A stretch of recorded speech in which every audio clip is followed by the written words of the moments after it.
नमस्कार दोस्तों, हमारे यूट्यूब चैनल में आपका बहुत बहुत स्वागत है।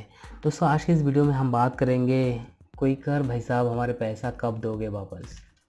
दोस्तों, आज इसी विषय में हम बात करेंगे कि बहुत सारे लोग जो है पैसा ठग चुका है और उनका पैसा वापस नहीं मिल रहा है। तो चलिए दोस्तों, इस बारे में बात करते हैं कि कैसे वापस लिया जा सकता है पैसा या नहीं लिया जा सकता है, क्या तरीका है। ठीक है, इसके बारे में हम बात करेंगे और आपको आगे की बात और थोड़ा करेंगे कि कैसे डील होता है ये सब कुछ। आगे बढ़ने से पहले दोस्तों आपसे रिक्वेस्ट करता हूँ कि यदि आप हमारे चैनल को सब्सक्राइब नहीं किया है तो सब्सक्राइब कर लीजिए, साथ साथ बेल आइकन भी प्रेस कीजिए ताकि आने वाले जितनी भी इंटरेस्टिंग वीडियो है या जॉब रिलेटेड वीडियो है सबसे पहले आप तक मिले। और दोस्तों, इस वीडियो के लिए एक लाइक तो ज़रूर बनता है। तो चलिए दोस्तों, बात करते हैं कि अभी इस प्लेटफॉर्म के ज़रिए जो है पैसा कैसे वापस लिया जा सकता है। देखिए, मैंने इससे पहले भी बनाया था कि क्विकर का जॉब फेक है या रियल है, कैसे चेक कर सकते हैं। ठीक है, वहाँ पे भी बहुत सारे लोग कमेंट्स आया था, बहुत अच्छा प्यार दिए थे आप लोगों ने। दोस्तों, मैं आपको बता दूं, सबसे पहले मैं क्लियर कर देता हूं कि क्विकर इंडिया का एक नंबर 1 क्लासिफाइड वेबसाइट है जहां पे आप अपना जो जॉब है फ्री ऑफ पोस्ट कर सकते हो या कोई भी रिक्रूटर है वो भी फ्री ऑफ पोस्ट कर सकते हैं। ठीक है, मैं कोई प्रमोट नहीं कर रहा हूं, लेकिन मैं जहां इस्तेमाल कर रहा हूं करीब 2012-13 से, तो बहुत अच्छा प्लेटफॉर्म मुझे लगा है और है भी। लेकिन इसी जो फ्री प्लेटफॉर्म है इसी का गलत इस्तेमाल लोग कर रहे हैं, जिसका जो शिकार है वो हम आप, तो जो भी नॉर्मल इंसान है वो इसका शिकार हो रहा है। ठीक है, इस प्लेटफॉर्म के ज़रिए बहुत अच्छा भी हो रहा है और कुछ बहुत लोग हैं जिनके जो है पैसा भी ठगी हो रहा है, जिनमें से मैं एक हूँ। मेरे साथ भी ऐसा ही हुआ था दोस्तों 2016 में। मैं भी आपको बताऊंगा। इससे पहले मैंने आपको बताया था कि जो वीडियो बनाया था कि क्विकर का जॉब फेक है रियल है, यदि आप वो वीडियो देखा है या नहीं तो एक बार आप देख लीजिए। ऊपर आई बटन में मैं लिंक दे दूंगा। वहाँ पे दोस्तों करीब 700 प्लस कमेंट्स आया है और वहाँ पे हर एक कमेंट्स वही है दोस्तों कि यहाँ पे देखिए रिसेंटली कमेंट है कि मंदर बीट बाव, ये क्या लिखा है, मुझे 850 मांगे है, फिर बाद में 5500 ले लिया है, क्या करूँ। टोटल 11,730 रुपये दे दिया है। देखिए, आप उसका वीडियो के कमेंट में जाएंगे तो आप देख पाएंगे कि इन्होंने पहले तो 850 रुपये दिया है, उसके बाद में फिर 5,500, ऐसा करके कुल मिला के 11,730 रुपये इनसे ठगी हो चुका है। ठीक है दोस्तों, देखिए, मैं इसके रिलेटेड मैंने एक वीडियो बनाया था, ऊपर आई बटन में उसका भी लिंक दे दूंगा कि 5,000 दो और जॉब लो। ठीक है, बहुत इंटरेस्टिंग वीडियो है, एक बार आप वो भी देख लीजिए। अगर बात करें दोस्तों और किसी का कमेंट का, तो यहाँ पे देखिए बिट्टू मेहरा, मेरा 500 रुपये ले लियो रे क्या, इसका भी 1500 रुपये, 1500 रुपये इसका भी है। तो अच्छे खासे इंसान से ऐसे ठगी कर रहे हैं। पैसा कमाने के लिए बहुत मेहनत लगता है दोस्तों, फिर ऐसा करेंगे तो बहुत मुश्किल होता है। इससे बच के रहिए, आजकल बहुत ये ऑनलाइन फ्रॉड हो रहा है। ठीक है, देखिए रिटर्न कैसे, देखिए यहाँ पे ये इसका नाम क्या है, राधेश्याम शर्मा, इसका भी 1,000 रुपये हो चलेगा इसका भी। और ये क्या है दोस्तों, 1,800 रुपये पवन, इसका भी चलेगा। तो बहुत लोग से ये ठगी हो रहा है। ठीक है, मैं क्विकर को ऑलरेडी मेल भी किया था लेकिन कोई रिस्पॉन्स वगैरह कुछ आता नहीं है वहाँ पे। जन तो कोई बात नहीं है। अभी बात करते हैं दोस्तों यहाँ पे कि आपको जो है रिटर्न कैसे मिल सकता है। ठीक है, 2-3 पॉइंट मैं आपको यहाँ पे बताना चाहूँगा कि पैसा कैसे वापस आपको मिल सकता है। या आपने जो पैसा दिया है वो क्या वो हैंड टू हैंड पैसा दिया था, या आपने ऑनलाइन पेमेंट किया था, या गूगल पे या फ़ोन पे या किसी अदर के ज़रिए आपने पे किया था। ठीक है, आप चाहे किसी भी तरह से आप पे किए, उसको वापस पाना तो थोड़ा मुश्किल है। क्योंकि मैं एक रियलिटी मैं आपको बता दूं कि 2016 में मुझे भी ऐसा एक कॉल आया था और वहाँ पे 500 रुपीज़ रजिस्ट्रेशन फ़ीस मुझसे पूछा गया था कि जॉब के लिए, कौन सा जॉब, एयरपोर्ट जॉब के लिए, एयरपोर्ट में ग्राउंड स्टाफ कैबिन क्रू, उसी जॉब के लिए पूछा था। तो मैं भी थोड़ा उसके बातों में बहल गया था और मुझे भी ऐसे सपने आना लगा कि मैं भी एयरपोर्ट में काम करूँगा, मुझे भी ये वो सब कुछ ऐसा लग रहा था।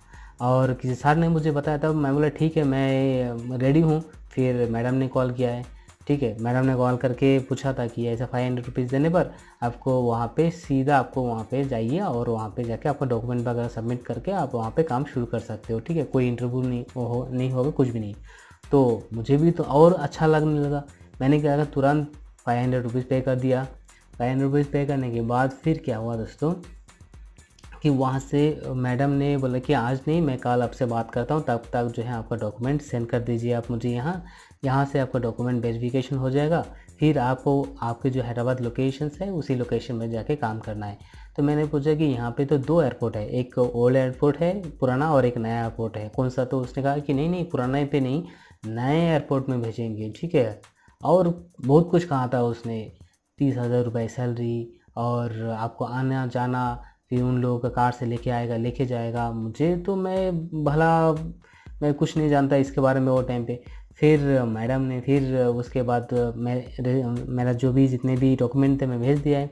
मैडम ने फिर शाम में कॉल किया और कह रहे कि आपका डॉक्यूमेंट जो है वेरिफिकेशन से हमने यहाँ से कर देंगे, लेकिन उसके लिए 1500 रुपये चाहिए, क्योंकि यदि आप वहाँ पे जाएंगे एयरपोर्ट में तो वहाँ पे कंपटीशन ज़्यादा है और आपका डॉक्यूमेंट वेरिफिकेशन फेल कर देंगे, फिर नहीं होगा। हमारे यहाँ पे 1500 रुपये देने पर डॉक्यूमेंट वेरीफाई हम कर देंगे। तो मैंने सोचा कि हाँ, ये भी तो सही बात हो सकता है। मैंने कहा तुरंत 1500 रुपये दे दिया, पहले 500 1500 2000 रुपये दे दिया। डॉक्यूमेंट वेरिफिकेशन होने के बाद दोस्तों फिर मैडम ने फिर वह चाल चलना शुरू कर दिया। कह रहे कि इसके बाद आप जाइए और काम वहाँ पे कर सकते हो, लेकिन आपको जो है आईडी कार्ड बनाना है, ये वो बनाना है, आईडी कार्ड देना है, सैलरी रिसीप बनाना है, उसके लिए आपको और भी चाहिए, उसके लिए और चाहिए आपको जो है 3000 रुपये और भी चाहिए। तो क्योंकि मैं उससे पहले भी मैं कंपनी में काम किया था, तो किसी कंपनी ने तो ऐसे कहा नहीं कि आपको सैलरी स्लिप के लिए जो है आपको सैलरी और जो क्या आइडेंटिटी कार्ड के लिए, ठीक है, और आपको ऑफर लेटर ये सब कुछ देने के लिए 3000 रुपये। मुझे थोड़ा डाउट है। फिर मैंने किसी को बताया, वो मैंने इसको हैदराबाद पुलिस को इन्फॉर्म किया था कि मेरे साथ ऐसे ऐसे हो रहा है। तो उसने कहा था कि आप उनसे बात मत करिए और आप उनसे कांटेक्ट में ना रहिए। तो मैंने कहा कि ठीक है सर, कोई बात तो नहीं है, लेकिन मेरा जो पैसा गया है वो पैसा मैं रिटर्न कैसे ले सकता हूँ? तो उसने कहा कि वो लोग कौन से लोकेशन से है? तो मैंने कहा कि दिल्ली से है उन लोग, दिल्ली से बात कर रहे हैं। तो सडनली उन लोग सरेंडर हो गया कि हमारे अंडर में नहीं है। 2016 की बात कर रहा हूँ। आप चाहे तो जो है आप दूसरा कोर्ट पुलिस स्टेशन में आके आप लिखित में दे सकते हो, एफआईआर कर सकते हो, या कोर्ट में आप फाइल केस कर सकते हो। पूरा एक लंबा प्रोसीजर बताया था, जो जिसके पीछे मैं जाऊँ तो मुझे जो 5000 रुपये मेरा जाने वाला 2000 रुपये गया, ठीक है। तो मैं अगर वो 2000 रुपये लेने के लिए जाऊँ तो मुझे कम से कम 20,000 रुपये और खर्च हो जाएगा। जैसे मैंने पुलिस के बारे में मैंने सुना था, इसके पीछे जाओ उसके पीछे जाओ, ठीक है। वो मुझे थोड़ा एक्चुअली पुलिस ने भी सही कहा, क्योंकि उनका भी एक प्रोसीजर होता है वो करने का। तो बहरहाल मैंने वो सब सुन के फिर मैं उसके बाद 2016 के बाद फिर मैंने 1-2 वीडियो इसके बारे में बना चुका हूँ, जो कि बहुत वायरल हो चुका था। दोस्तों अभी देखिए 2020 है, ठीक है, और अभी जो है पैसा वापस मिलना, उसके लिए आपको थोड़ा बहुत आपको जो है थोड़ा चतुर होना ज़रूरी है। यदि आपने ऑलरेडी पेमेंट कर दिया है, तो यदि आपने किसी को हैंड टू हैंड पेमेंट कर दिया तो ठीक है, तो आपका पैसा मिलने का चांसेस है। क्योंकि अगर जहाँ पे आपने पैसा दिया है वहाँ पे जाके फिर पूछ सकते हो कि जो है कि आपके रिलेटिव हो, कुछ भी हो, किसी का भी हो, हेल्थ इशू, आप थोड़ा झूठा मोटा करके हेल्थ इशू बता दीजिए और रिटर्न वहाँ से ले सकते हो करके। क्योंकि मैंने एक बार लिया था, ठीक है। तो आप हेल्थ इशू करके यदि आपको डाउट लगे तो वहाँ पे जाके पैसा आप ले लीजिए। लेकिन यदि आपने ऑनलाइन पेमेंट किया था और पेमेंट करने के बाद वो बार बार आपसे पैसे की डिमांड कर रहे हैं, तब आप कह सकते हो कि वो आप कौन से लोकेशन से हो। यदि आपका लोकल लोकेशन से है तो आप एक बार उनसे जाके फिज़िकली आप वहाँ पे जाके मिल के आइए, ठीक है। यदि आप मिल के आएंगे तो वहाँ पे उन बंदे को पकड़ सकते हैं। नेक्स्ट टाइम आप किसी रिश्तेदार हो या पुलिस को लेकर के आप वहाँ पे उस ग्रुप को जो है फंडाफोड़ कर सकते हो। लेकिन आपका लोकेशन, यदि आप दिल्ली से हो या मुंबई से हो या गुजरात या बिहार कहीं से भी हो, और आपका मान लीजिए वो कहीं और बैठा हुआ है, दूसरे स्टेट में बैठा हुआ है, तब तो पैसा वापस मिलना नामुमकिन है, ठीक है। चाहे आप कुछ भी कर ले, पैसा मिलना बहुत मुश्किल है, ठीक है। फिर आप कोर्ट कचहरी के पीछे भागेंगे तो आपका पैसा और बर्बाद हो जाएगा, समय भी बर्बाद हो जाएगा 2-5 हज़ार रुपये के लिए। तो मेरा ये मानना है कि दोस्तों, अगर किसी भी जॉब के लिए कोई अगर पैसा पूछे तो सामने उसको राम जी करके चले जाइए, ठीक है। उसी जॉब में मत जाइए, बहुत सारे जॉब हैं, या नहीं तो हमारे चैनल को सब्सक्राइब करते रहिए। हम एवरीडे बहुत सारे जॉब लेकर के आते रहते हैं। तो फिलहाल दोस्तों यही है और कुछ भी नहीं है। तो तो अगर ये वीडियो पसंद आया और इस जॉब के रिलेटेड यदि आपको कुछ कहना है तो नीचे कमेंट करके ज़रूर बता सकते हो।